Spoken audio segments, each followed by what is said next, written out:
जय विष्णु भगवान की जय। गुरुवार का दिन भगवान विष्णु को समर्पित है। कहते हैं जो व्यक्ति हर गुरुवार भगवान विष्णु की पूजा करता है और गुरुवार की कथा सुनता है, गुरु बृहस्पति की और भगवान विष्णु की कृपा से उसकी सभी परेशानियां दूर हो जाती हैं। लेकिन गुरुवार की व्रत कथा और पूजा के कुछ नियम हैं जिनका बड़ी सावधानी से पालन करना चाहिए। आइए जानते हैं गुरुवार के व्रत कथा और व्रत से जुड़े नियम। गुरुवार व्रत पूजा कथा में कई ऐसी बातें बताई गई हैं जिन्हें मनुष्य को ध्यान पूर्वक अपनाना चाहिए। कहते हैं जो व्यक्ति श्रद्धा भाव से गुरुवार को भगवान विष्णु की पूजा करता है और गुरुवार व्रत की कथा कहता और सुनता है, उसकी गरीबी और कष्ट को भगवान विष्णु दूर कर देते हैं। जीवन में सुख समृद्धि के लिए गुरुवार के दिन आप भी इस गुरुवार व्रत कथा को सुने या पढ़ें। बृहस्पतिवार के दिन सूर्योदय से पहले ही उठें और नित्य क्रम से निर्वत होकर पीले रंग की वस्त्र पहने। उसके बाद पूरे घर में गंगा जल छिड़के। इसके बाद पूजा घर में श्री हरि विष्णु की मूर्ति या चित्र स्थापित करें। फिर पीले रंग के गंध पुष्प और अक्षत चढ़ाएं। इसके बाद चना गुड़ मुनक्का चढ़ाकर विधि विधान से पूजन शुरू करें। इसके बाद धर्म शास्त्रार्थ तत्व ज्ञान विज्ञान पराग विविध धरती हरा चिंत्य देवचार्य नमोस्तुते सते मंत्र का जाप करें। इसके बाद व्रत की कथा पढ़ें। कथा पढ़ने के बाद केले के पेड़ में जल चढ़ाएं। मंत्रोच्चार के बाद बृहस्पतिवार व्रत की कथा पढ़ें। यह इस प्रकार से है। प्राचीन समय की बात है, भारतवर्ष में एक राजा राज्य करता था। वह बड़ा प्रतापी और दानी था। वह नित्य गरीबों और ब्राह्मणों की सेवा सहायता करता था। वह प्रतिदिन मंदिर में भगवान दर्शन करने जाता था, लेकिन यह बात उनकी रानी को अच्छी नहीं लगती थी। वह ना ही पूजन करती थी और ना ही दान करने में उसका मन लगता था। एक दिन राजा शिकार खेलने वन को गए हुए थे तो रानी और दासी महल में अकेली थी। उसी समय बृहस्पति देव साधु भेष में राजा के महल में भिक्षा के लिए गए और भिक्षा मांगी तो रानी ने भिक्षा देने से मना कर दिया। रानी ने कहा कि हे साधु महाराज, मैं तो दान पुण्य से तंग आ चुकी हूँ। इस कार्य के लिए मेरे पतिदेव ही बहुत हैं। अब आप ऐसी कृपा करें कि सारा धन नष्ट हो जाए तथा मैं आराम से रह सकूं। साधु ने कहा, देवी तुम तो बड़ी अजीब हो। धन और संतान से कौन दुखी होता है? इसकी तो सभी कामना करते हैं। पापी भी पुत्र और धन की इच्छा करते हैं। अगर तुम्हारे पास अधिक धन है तो भूखे मनुष्य को भोजन कराओ, प्याऊ लगवाओ, ब्राह्मणों को दान दो, कुआं तालाब बावड़ी बाग बगीचे आदि का निर्माण कराओ, मंदिर पाठशाला धर्मशाला बनवाकर दान दो, निर्धनों की कुंवारी कन्याओं का विवाह कराओ, साथ ही यज्ञ आदि कर्म करो, अपने धन को शुभ कार्यों में खर्च करो। ऐसा करने से तुम्हारा नाम परलोक में सार्थक होगा एवं स्वर्ग की प्राप्ति होगी। लेकिन रानी पर उपदेश का कोई प्रभाव न पड़ा। वह बोली, महाराज मुझे ऐसे धन की आवश्यकता नहीं जिसको मैं अन्य लोगों को दान दूं, जिसको रखने और संभालने में ही मेरा सारा समय नष्ट हो जाए। अब आप ऐसी कृपा करें कि सारा धन नष्ट हो जाए तथा मैं आराम से रहूं। साधु ने उत्तर दिया, यदि तुम्हारी ऐसी इच्छा है तो जैसा मैं तुम्हें बताता हूँ तुम वैसा ही करना। बृहस्पतिवार को घर को गोबर से लीपना, अपने केशों को पीली मिट्टी से धोना। राजा से कहना वे बृहस्पतिवार को हजामत बनवाए। भोजन में मांस मदिरा खाना और कपड़ा धोबी के यहाँ धुलने डालना। ऐसा करने से 7 बृहस्पतिवार में ही आपका सारा धन नष्ट हो जाएगा। इतना कहकर वे साधु महाराज वहां से अंतर्ध्यान हो गए। इसके बाद रानी ने वही किया जो साधु ने बताया था। 3 बृहस्पतिवार ही बीते थे, इसका समस्त धन संपत्ति नष्ट हो गए और भोजन के लिए राजा रानी तरसने लगे। तभी एक दिन राजा ने रानी से कहा, तुम यहाँ पर रहो, मैं दूसरे देश में चाकरी के लिए जा रहा हूँ, क्योंकि यहाँ पर मुझे सभी मनुष्य जानते हैं, इसलिए कोई कार्य नहीं कर सकता। देश चोरी परदेश भीख बराबर है। ऐसा कहकर राजा परदेश चला गया। वहाँ जंगल को जाता और लकड़ी काट कर लाता, शहर में बेचता। इस तरह जीवन व्यतीत करने लगा। इधर राजा के बिना रानी और दासी दुखी रहने लगी। किसी दिन भोजन मिलता तो किसी दिन जल पीकर रह जाती। एक समय जब रानी और दासियों को 7 दिन बीत बिना भोजन के रहना पड़ा तो रानी ने अपनी दासी से कहा, हे दासी, पास ही के नगर में मेरी बहन रहती है, बड़ी धनवान है, तू उसके पास जा और 5 सेर बेझर मांग कर लिया, ताकि कुछ समय के लिए थोड़ा बहुत गुजर बसर हो जाए। दासी रानी की बहन के पास गई। उस दिन बृहस्पतिवार था। रानी की बहन उस समय बृहस्पतिवार की कथा सुन रही थी।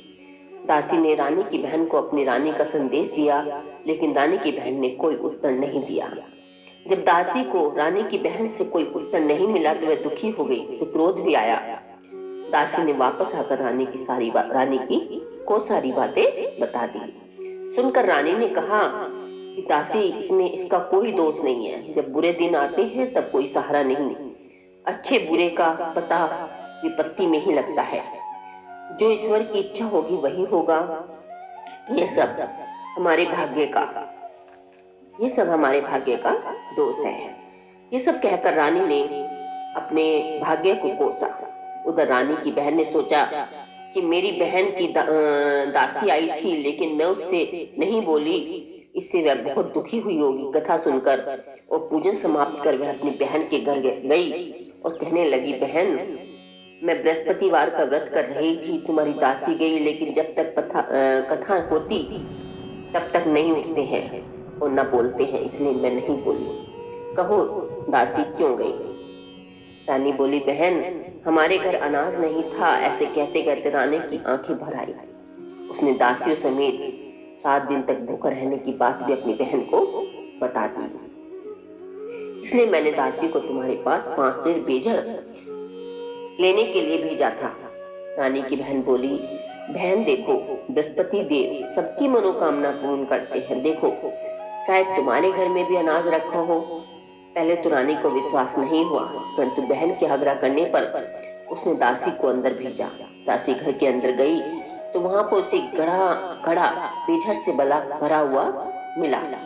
उसे बड़ी हैरानी हुई। उसने बाहर आकर रानी को बताया। दासी रानी ने से कहने लगी, हे रानी, जब हमको भोजन नहीं मिलता तो हम व्रत ही तो करते हैं, इसलिए क्यों न इनसे व्रत और कथा की विधि पूछ ली जाए, हम भी व्रत क्या करेंगे। दासी के कहने पर रानी ने अपनी बहन से बृहस्पति व्रत के बारे में पूछा। उसकी बहन ने बताया, बृहस्पति के व्रत में चने की दाल, गुड़ और मुनक्का से विष्णु भगवान का केले के वृक्ष की जड़ में पूजन करें तथा दीपक जलाएं और कथा सुनें। उस दिन एक ही समय भोजन करें। भोजन में पीले खाद्य पदार्थों का सेवन जरूर करें। इससे गुरु भगवान प्रसन्न होते हैं, अन्न, पुत्र और धन का वरदान देते हैं, साथ ही सभी मनोकामनाएं पूर्ण करते हैं। व्रत और पूजन की विधि बताकर रानी की बहन अपने घर लौट आई। रानी और दासी दोनों ने निश्चय किया कि बृहस्पति देव भगवान का पूजन जरूर करेंगे। 7 रोज बाद जब बृहस्पतिवार आया तो उन्होंने व्रत रखा। गुड़साल में जाकर चना और गुड़ बीन लाई तथा उसकी दाल से केले की जड़ तथा विष्णु भगवान का पूजन किया। अब पीला भोजन कहाँ से लाए, दोनों बड़ी दुखी हुई, परंतु उन्होंने व्रत किया था, इसलिए बृहस्पति देव भगवान प्रसन्न थे। एक साधारण व्यक्ति के रूप में 2 थालों में पीला भोजन लेकर आए और दासी को देकर बोले, हे दासी, ये भोजन तुम्हारे और तुम्हारी रानी के लिए है, इसे तुम दोनों ग्रहण करना।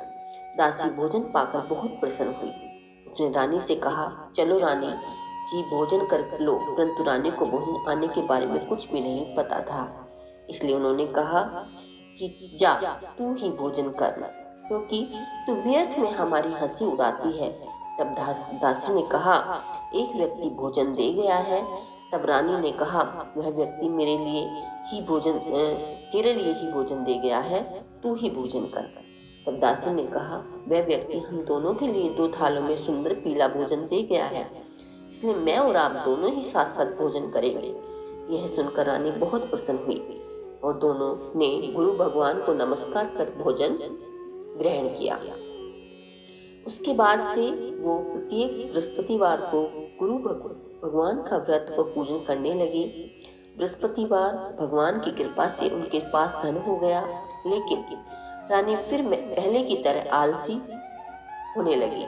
तब दासी बोली, देखो रानी, तुम पहले भी इसी प्रकार आलस्य करती थी, तुम्हें धन के रखने में कष्ट होता था, इसी कारण सभी धन नष्ट हो गया। अब गुरु भगवान की कृपा से धन मिला है तो फिर तुम्हें आलस्य होता है। बड़ी मुसीबतों के बाद हमने यह धन पाया है, इसलिए हमें दान पुण्य करना चाहिए। अब तुम भूखे मनुष्यों को भोजन कराओ, प्याऊ लगवाओ, ब्राह्मणों को दान दो, कुआं, तालाब, बावड़ी और बाग बगीचे आदि का निर्माण कराओ, मंदिर, पाठशाला और धर्मशाला बनवाकर दान दो, निर्धनों की कुंवारी कन्याओं का विवाह कराओ, साथ ही यज्ञ आदि कर्म करो, अपने धन को शुभ कार्यों में खर्च करो, जिससे तुम्हारा कुल का यश बढ़े और स्वर्ग प्राप्त हो और फिर पितर प्रसन्न हो। दासी की बात मानकर रानी शुभ कर्म करने लगी, उसका यश फैलने लगा। एक दिन रानी और दासी आपस में विचार करने लगी कि न जाने राजा किस देश में होंगे, उनकी कोई खोज खबर भी नहीं है। उन्होंने श्रद्धा पूर्वक बृहस्पतिवार भगवान से प्रार्थना की कि राजा जहाँ कहीं भी हो शीघ्र वापस आ जाए। उसी रात्रि को बृहस्पतिवार देव ने राजा को स्वप्न में कहा कि हे राजा, उठ, तेरी रानी तुझको याद करती है, अपने देश को लौट जा। राजा प्रताप प्रातः काल उठा और जंगल में से लकड़ी काटने के लिए जंगल की ओर चल पड़ा। जंगल से गुजरते हुए विचार करने लगा कि रानी की गलती से उसे कितने दुख भोगने पड़े। राजपाट छोड़कर जंगल में आकर के रहना पड़ा, जंगल से लकड़ी काटकर शहर में बेचकर गुजारा करना पड़ा और अपनी दशा को याद करके व्याकुल होने लगा। उसी समय राजा के पास बृहस्पति देव साधु के वेश में आकर बोले, हे लकड़हारे, तुम इस सुनसान जंगल में किस चिंता में बैठे हो, मुझे बताओ। यह सुन राजा के नेत्रों में जल भर आया। साधु की वंदना कर राजा ने अपनी संपूर्ण कहानी सुनाई। महात्मा दयालु होते हैं। वे राजा से बोले, राजा, तुम्हारी पत्नी ने बृहस्पति देव के प्रति अपराध किया, जिसके कारण तुम्हारी ये दशा हुई। अब तुम चिंता मत करो, भगवान तुम्हें पहले से अधिक धन देंगे। देखो, तुम्हारी पत्नी ने बृहस्पतिवार का व्रत शुरू कर दिया है। अब तुम भी बृहस्पतिवार के व्रत में चने की दाल, गुड़ और मुनक्का से भगवान विष्णु का केले के वृक्ष की जड़ में पूजन करो तथा दीपक जलाकर कथा सुनो। उस दिन एक ही समय भोजन करना, लेकिन भोजन में पीले खाद्य पदार्थों का सेवन जरूर करना। भगवान तुम्हारी सभी कामनाओं को पूर्ण करेंगे। साधु की बात सुनकर राजा बोला, प्रभु, लकड़ी बेचकर तो इतना पैसा भाई नहीं बचता जिससे भोजन के उपरांत कुछ बचा सके। मैंने रात्रि में अपनी रानी को व्याकुल देखा है, मेरे पास कोई साधन नहीं है जिससे उसका समाचार जान सकूं। फिर मैं कौन सी कहानी कहूँ, यह भी मुझको मालूम नहीं है। साधु ने कहा, हे राजा, मन में बृहस्पति भगवान के पूजन व्रत का निश्चय करो, वे स्वयं तुम्हारे लिए कोई राह बना देंगे। बृहस्पतिवार के दिन तुम रोजाना की तरह लकड़ियां लेकर शहर ले जाना, तुम्हें रोज से दुगना धन मिलेगा, जिससे तुम भली भांति भोजन कर लोगे तथा बृहस्पतिवार देव की पूजा का सामान भी आ जाएगा। राजा ने ऐसा ही किया और उसकी मनोवांछित फल की प्राप्ति हो गई। इस प्रकार जो भी यह कथा पढ़ता या सुनता है, उसके सभी मनोरथ पूर्ण करते हैं। हे बृहस्पति देव, जैसे आपने राजा और रानी के सभी मनोरथ पूर्ण किए, उनकी सभी इच्छा का फल दिया, ऐसे ही सभी भक्तों की इच्छा पूरी करो, उनका मनोरथ पूर्ण करो। जय विष्णु भगवान की जय।